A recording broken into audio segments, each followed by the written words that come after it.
Obviously, you guys jumped out on them early. Like the focus was I thought we were good. We shared the basketball. We had told them in the locker room there was a play late in the second half where Chris Harrison-Dox could have taken a three, and he gave it up in the corner to Trincy. And I think that kind of said it all tonight. We were very unselfish, something as a coach you love, and starting to see them grow up and really come together.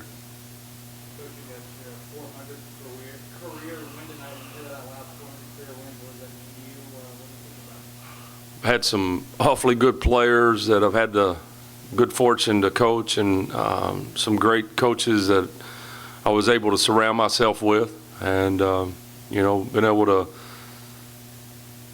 sustain it for a period of time. I don't feel like I'm old, but if you're going to coach and win 400 games, you've had to have done it for a few years. And again, just it's about the players, and obviously if you're going to win games, you better have good players, and I've been fortunate enough to have some. And I think you look out there tonight, we've got some good ones, and we've got some really good young ones coming.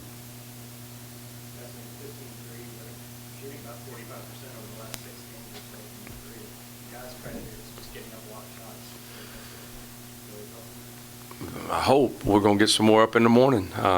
And I'm not sure 39 has to be some type of record. I mean, that's a lot. And I didn't feel like we took many bad ones. They were off penetration, off an extra pass. They were inside out. We tinkered with a few things to give us a little more space on the offensive end. I think that's helped a little bit. So, again, you got to have confidence to shoot the basketball. And, it looks like we got some guys that are shooting the ball with some confidence right now.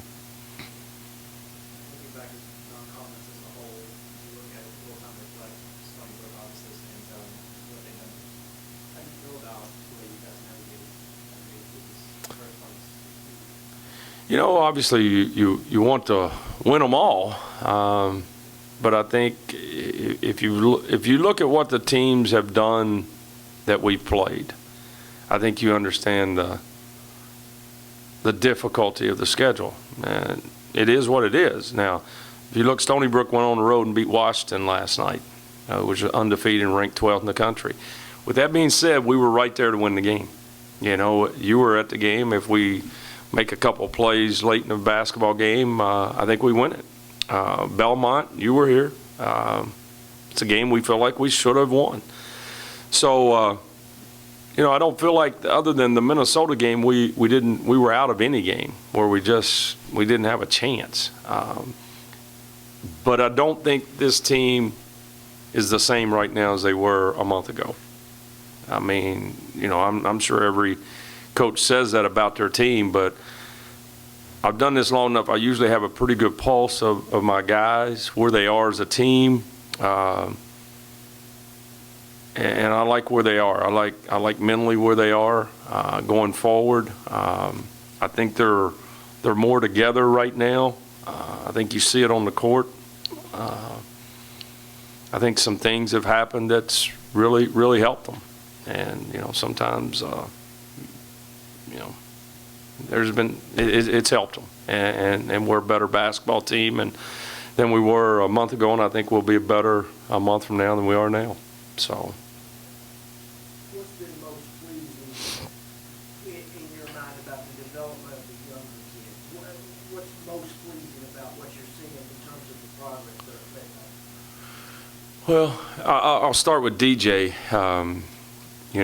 We've said from the beginning that he was gifted, and his maturity, how he's growing up, and allowing us to not only coach him on the floor but off the floor, and just continue to grow as not only as a player but as a person.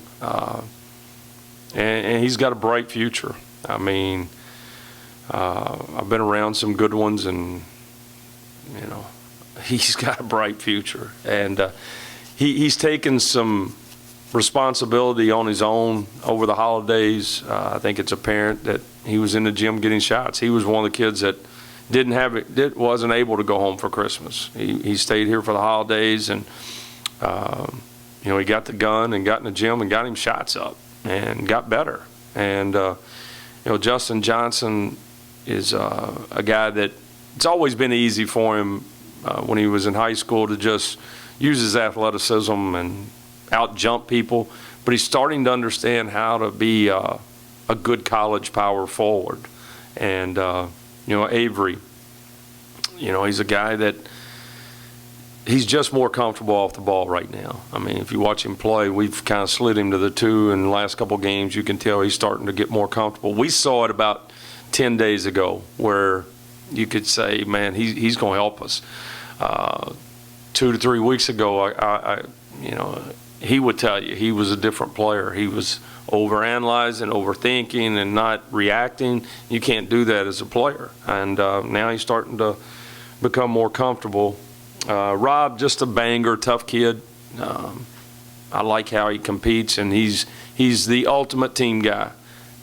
When I go back and watch the tape, a lot of times I don't not only watch cuts and screens and defense, I watch our bench. Who's involved in the game on the bench? And he's always, him and Brandon Price are the absolute best over there. And so, I think it's contagious with Brandon Price as well. I mean, his energy and his passion for this game is rubbing off on a lot of these other guys. Did I miss any other new guys? I think I hit them all, didn't I? Yeah. Justin, he'll be back. Yeah. Oh, yeah. Probably. We're hoping tomorrow. Maybe what is tomorrow? Maybe Wednesday. He'll have to. That's Dr. Birch and Richards. They got some more that he has to pass some test.